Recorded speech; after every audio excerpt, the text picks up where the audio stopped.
Hello and welcome to Afterlife Topics and Metaphysics, where we talk about complex supernatural subjects. And tonight I am reporting from Beirut, Lebanon.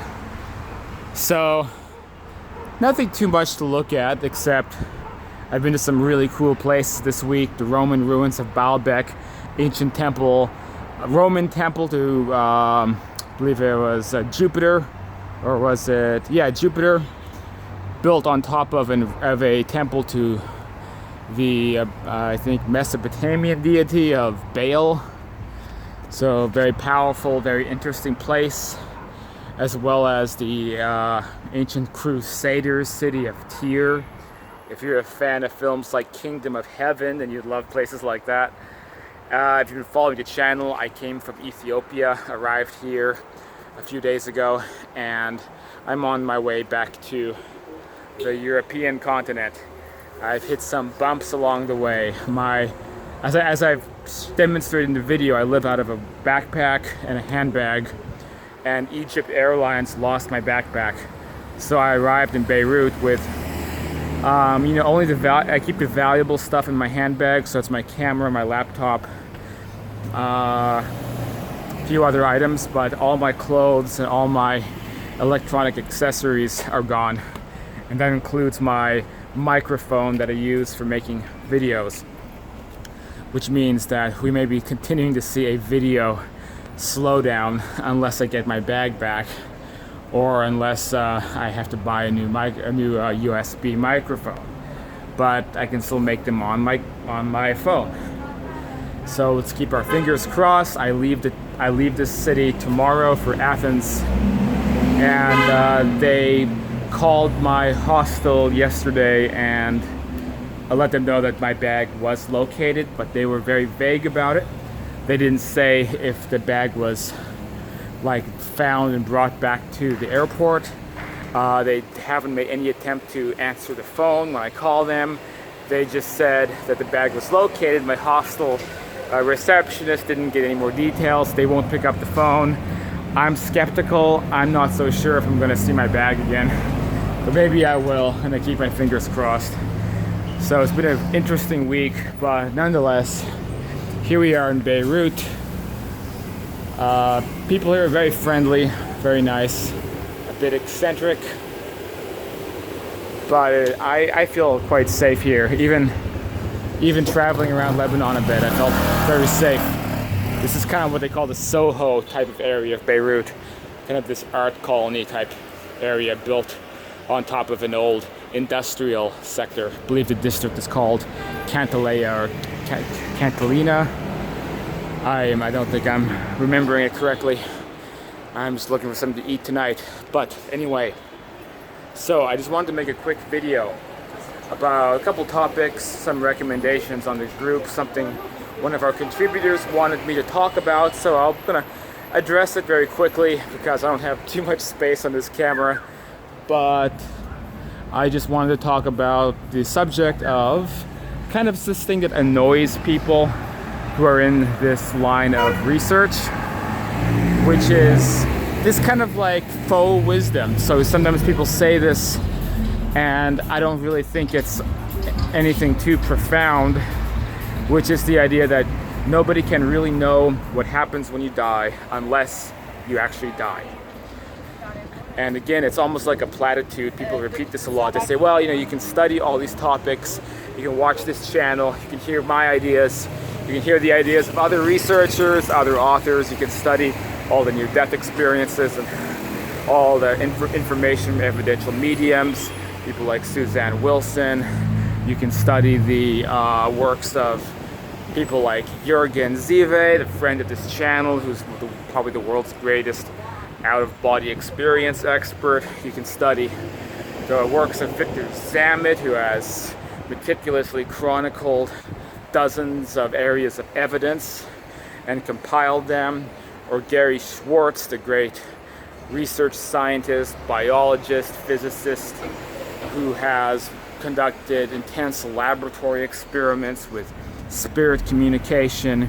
You can study the chronicles of, tens of thousands of near-death experiences, people leaving their bodies at death, communicating with their deceased loved ones, but we don't really know what happens when you die unless you die.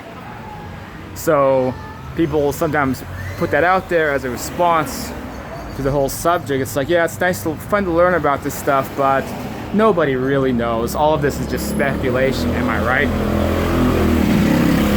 So actually, so the girl who wanted to do this topic, Kim, who is a well-known fact checker and Snopes writer. Sorry if I'm doxing you, I hope you don't mind. She actually made a very interesting point.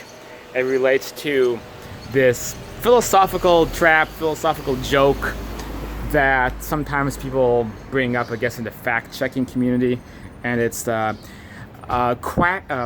ducks, when they quack, don't make an echo, and nobody knows why. And so people make that statement, and then because you attach this kind of suffix at the end, nobody knows why, it causes people's critical thinking to short circuit, and it creates this kind of how do you want to say it? It's like an appeal to authority, right? So somebody states that, hey, everybody doesn't know what's going on here, so what I'm saying must be factual because I said so, because nobody knows why. So ducks, when they quack, don't make an echo, nobody knows why, and then people hear something like that, and they assume that they're hearing something factual. They assume they're hearing something that's been approved by experts and that is well known by everybody because they said nobody knows why. It's kind of a language trick. It's a language trap. It's a little philosophical. It's not philosophical. It's a how do you say it? It's a kind of intellectual sleight of hand is the best way to put it. So it's a great way to make somebody who doesn't actually know what they're talking about sound like they're winning an argument. So when somebody says, nobody knows what happens when you die, it's all just speculation, it appeals to that sense of looking for an authoritative response to something.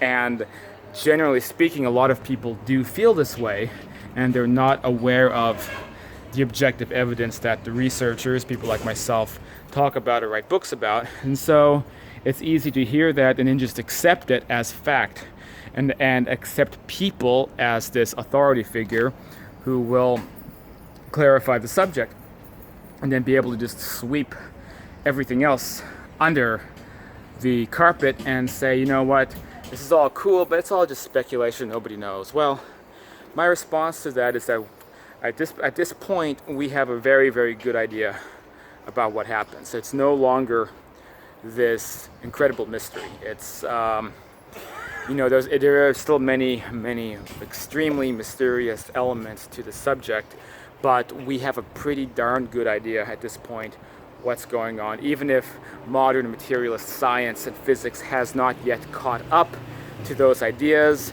It's not going to prevent those factual things from happening. And you have to dig into the research and find that, the facts don't stop happening, the experiences don't stop happening, whether somebody chooses to believe in them or not.